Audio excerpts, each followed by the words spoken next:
Hello friends, good evening. MP online test channel में आप सभी लोगों का हार्दिक स्वागत है।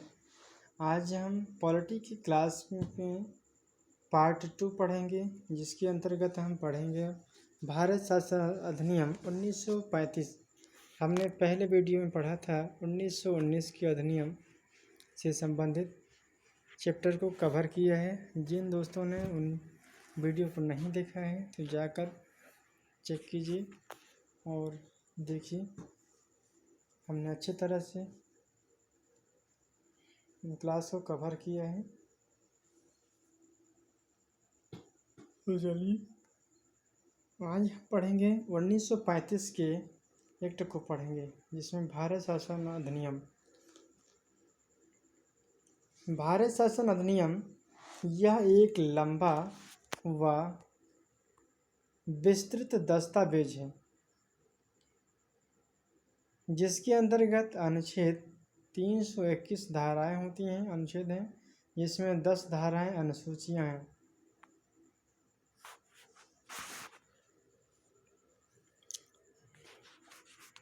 इस अधिनियम के द्वारा ही गवर्नर को राज्य विधान परिषदों के लिए उत्तरदायी मंत्रियों की सलाह पर कार्य करना अनिवार्य कर दिया गया है। यहाँ पर एक टर्म पॉइंट है कि किस अधिनियम के द्वारा गवर्नर को राज्य विधान परिषदों के लिए उत्तरदायी मंत्रियों की सलाह पर कार्य करने का अनिवार्य कर दिया गया है। तो यहाँ पर ये टर्म पॉइंट है कि 1937 में शुरू हुई और 1939 में इसे समाप्त कर दिया जाता है। इसमें ही सांप्रदायिक प्रतिनिधित्व व्यवस्था का विस्तृत किया गया है। सांप्रदायिक प्रतिनिधित्व का विस्तृत किया गया है। तो कौन कौन से विस्तृत किए गए हैं? यहाँ पर दलित हो गया, दलित के बाद मजदूर हैं, मजदूर के बाद यहाँ पर महिलाओं के लिए अलग से निर्वाचन की व्यवस्था की गई है। तो यहाँ से छोटा सा प्रश्न यहाँ पर बन जाता है कि किस अधिनियम के द्वारा सांप्रदायिक प्रतिनिधित्व व्यवस्था का विस्तृत किया गया है? तो यहाँ पर आंसर बताना है कि दलित हो, मजदूर है या फिर महिला हो, इन्हें अलग से निर्वाचन व्यवस्था के अधिकार दी गई है। पहला प्रश्न तो यहीं से बनता है। और हम एक और टर्म पॉइंट यहाँ से निकालते हैं कि किस अधिनियम के द्वारा पहली बार महिलाओं को वोट देने का अधिकार दिया गया है? तो यहाँ पर राइट आंसर इसका हो जाएगा ऑप्शन नंबर, यहाँ ऑप्शन की ज़रूरत नहीं है। हमने पिछले वीडियो में बताया है कि 1919 के अधिनियम में पहली बार महिलाओं को वोट देने का अधिकार दिया गया है। तो 1935 के अधिनियम से एक यहाँ से प्रश्न बन सकते हैं और एक 1919 के अधिनियम से बन सकते हैं। यहाँ पर एक और प्रश्न बनता है कि किस अधिनियम के द्वारा मताधिकार का विस्तार 10% जनसंख्या को मत का अधिकार मिला है? तो यहाँ पर बताया जाता है कि 1935 के अधिनियम में 10% जनसंख्या को मत देने का अधिकार मिला है। इसके अंतर्गत संघीय लोक सेवा आयोग की स्थापना हो जाती है और स्थापना के साथ साथ प्रांतीय सेवा आयोग का गठन किया जाता है, जिसमें के अंतर्गत इसमें है 2 या 2 से अधिक राज्यों के लिए संयुक्त सेवा आयोग की स्थापना की जाती है। यहाँ पर संघात्मक सरकार बनती है। जैसे हमारे इंडिया में संघात्मक सरकार है, एक तो केंद्र के स्तर पर सरकार होती है, वहीं दूसरी देखें तो स्टेट के स्तर पर सरकार होती है। इसीलिए भारत के मिनी संविधान को दर्जा दिया जाता है। हमारे इंडिया को भारतीय संविधान का मिनी भारत के मिनी संविधान का दर्जा दिया जाता है। प्रांतों में द्वैध शासन का अंत कर दिया जाता है और उन्हें एक स्वतंत्र और स्वशासित संवैधानिक आधार प्रदान किया जाता है।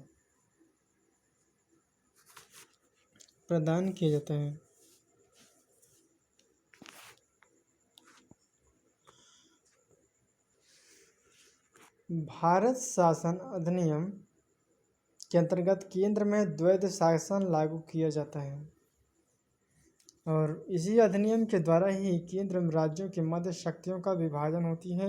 और शक्तियों का विभाजन किन आधार पर होती है, तो यहाँ पर डायरेक्ट दिया गया है कि एक तो केंद्र के स्तर पर होती है,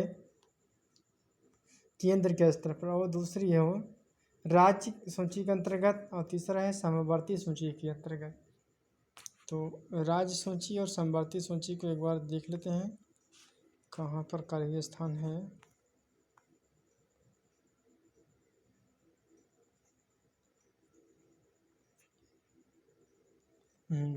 यहाँ पर रफ कार्य करने के लिए ठीक है।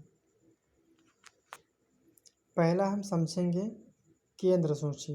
केंद्र के विषय में, केंद्र सूची के अंतर्गत यहाँ पर केंद्र सरकार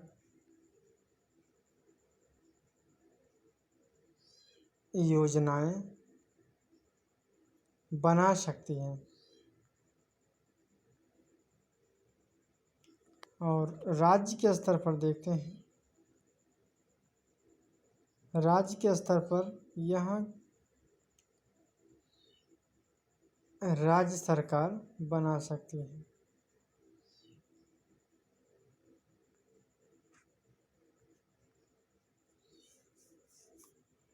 और तीसरा क्या है, समवर्ती सूची।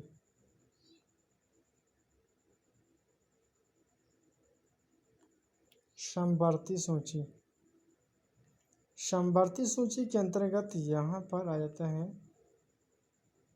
केंद्र और स्टेट या राज्य। यहाँ पर आप लोगों को समझना है कि समवर्ती सूची के अंतर्गत राज्य सूची और केंद्र सूची दोनों ही आ जाते हैं। अब इनका डिटेल जब हम भारतीय संविधान के अंतर्गत हम भारतीय विधायिका के विषय में पढ़ेंगे तब हम इनका डिटेल से अध्ययन करेंगे।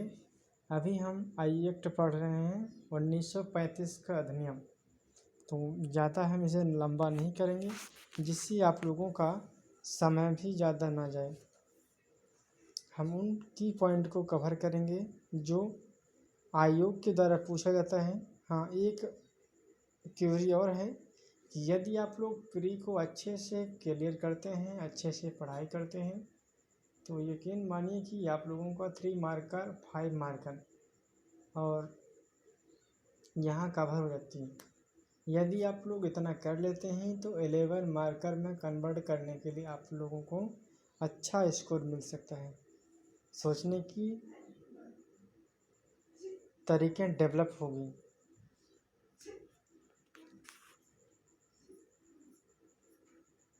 तो हम उन प्रश्नों को ज़्यादा नहीं घुमाते हैं, हम डायरेक्ट आप लोगों को समझाते हैं जिसमें कोई भी आप लोगों को दिक्कत ना हो। यदि आप लोगों को दिक्कत होती है तो अभ्यास बैच के माध्यम से जुड़ जाएगा, क्योंकि अभ्यास बैच ऐसा बैच है जिसमें अभ्यास इतना कराया जाएगा कि आप लोग प्री के पॉइंट बीच में इतना मजबूत हो जाएंगे कि आप लोग पीछे नहीं रहेंगे, अपनी सफलताओं के करीब पहुँच जाएंगे।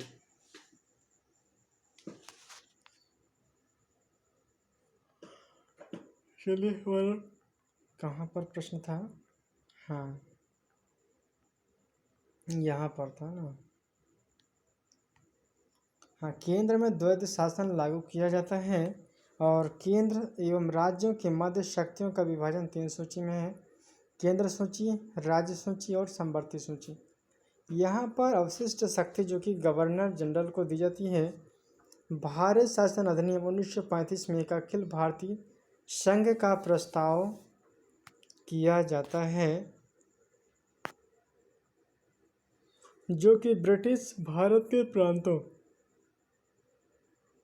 जैसे चीफ कमिश्नरों के क्षेत्र और देशी रियासतों से मिलकर बनाया जाता है।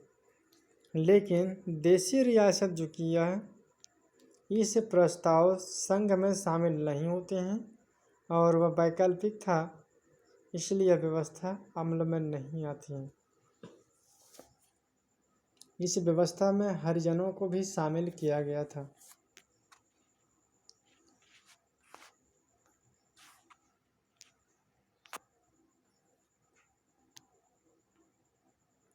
यहाँ पर बर्मा को भारत से अलग किया था। 1935 के एक्ट में बर्मा जो किया भारत से अलग किया गया। भारत में मंत्री के अधिकारों में कटौती कर दी गई तथा भारत के परिषद को समाप्त कर दिया जाता है। एक संघीय न्यायालय तथा रिजर्व बैंक ऑफ इंडिया की स्थापना होती है। इसका 2/3 भाग आगे चलकर संविधान में रखा जाता है।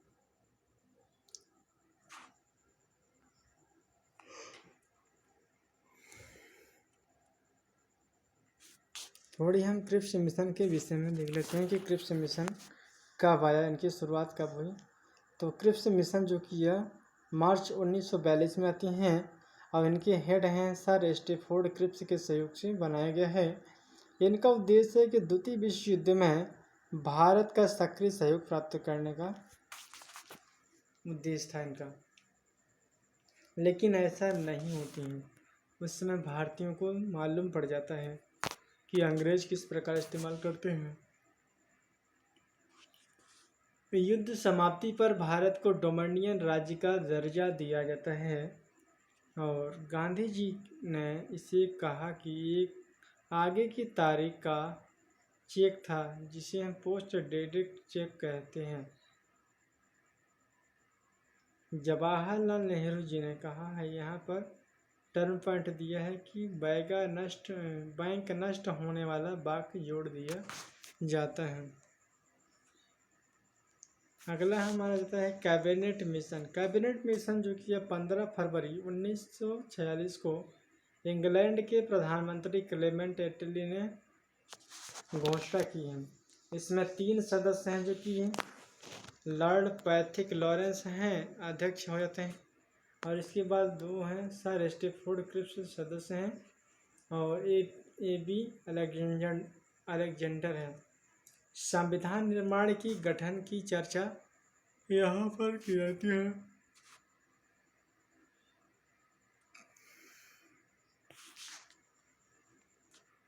संविधान सभा के लिए चुनाव। संविधान सभा में 296 स्थानों के लिए चुनाव संपन्न हुआ, जिसमें से 93% तो सदस्य देशी रियासत रहते हैं और इस प्रकार संविधान की अंतरिम सरकार 26 अक्टूबर 1946 तक ही चलती है।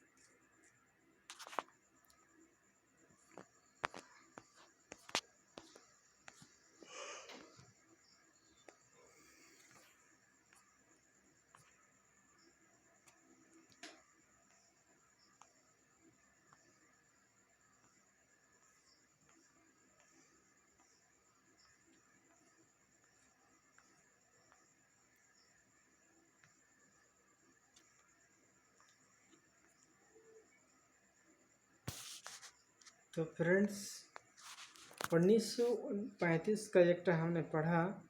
अब हम देख लेते हैं कि संविधान निर्माण की गठन की चर्चा कब की जाती है। तो यहाँ संविधान सभा के लिए चुनाव किया जाता है, जिसमें संविधान सभा के 296 स्थानों के लिए चुनाव संपन्न हुआ, जिसमें से कांग्रेस को 208 सीटें मिलती हैं, वहीं मुस्लिम लीग को देखा तो 73 सीट मिल जाती है। 93 सदस्य देशी रियासतों में चुने गए। इस प्रकार संविधान की सदस्य संख्या 296 + 93 = 389 हो जाती है। अंतरिम सरकार की स्थापना जो की है 26 अक्टूबर 1946 है। अंतरिम सरकार के बना है। इसके अंतर्गत हेड है पंडित जवाहरलाल नेहरू, इन्हें बनाया गया है कार्यकारी परिषद के रूप में। उपाध्यक्ष विदेश विभाग है, राष्ट्रमंडल से संबंधित मामले हैं। वल्लभ भाई पटेल जो कि गृह सूचना एवं प्रसारण मंत्री हैं। बलदेव सिंह रक्षा मंत्री हैं। डॉक्टर जॉन जी को उद्योग एवं आपूर्ति क्षेत्र से संबंधित है। सी राजगोपालाचार्य जो कि शिक्षा से संबंधित हैं।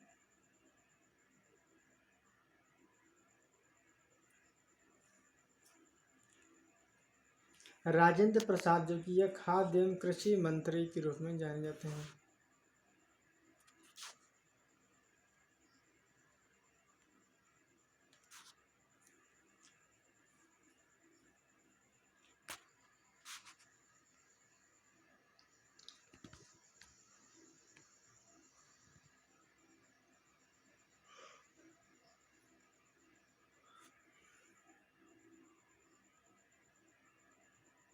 C.H. भाभा जो कि कार्य खनन एवं शक्ति मंत्री हैं।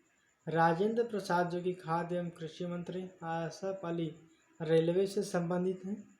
जगजीवन राम जो कि श्रम मंत्री हैं।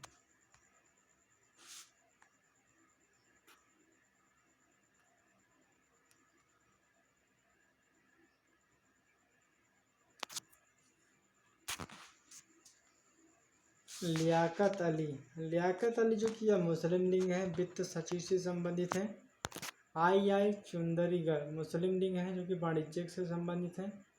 अब्दुल रब नश्वर मुस्लिम लीग है जो कि संचार से संबंधित हैं। और यही देखें लास्ट पॉइंट में है कि गजनकर अली खां मुस्लिम लीग जो कि स्वास्थ्य मंत्री हैं। जोगेंद्र नाथ मंडल जो कि मुस्लिम लीग या विधि से संबंधी आयोग है।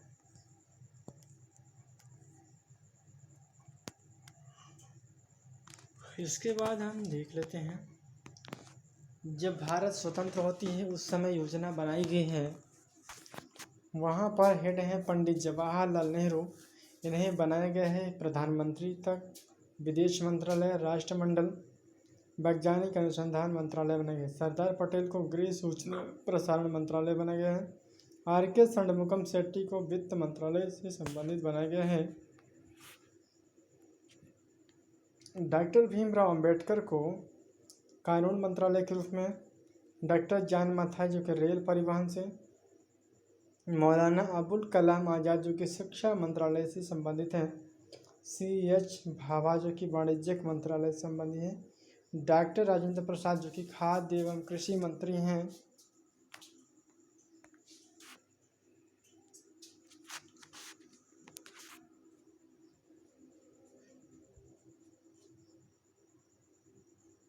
डॉक्टर श्यामा प्रसाद मुखर्जी जो कि उद्योग आपूर्ति मंत्रालय हैं। बाबू जगजीवन राम श्रम मंत्रालय। राजकुमारी अमृत कौर स्वास्थ्य मंत्रालय हैं। रफ़ी अहमद किदवई जो कि यह संचार मंत्रालय से संबंधित हैं।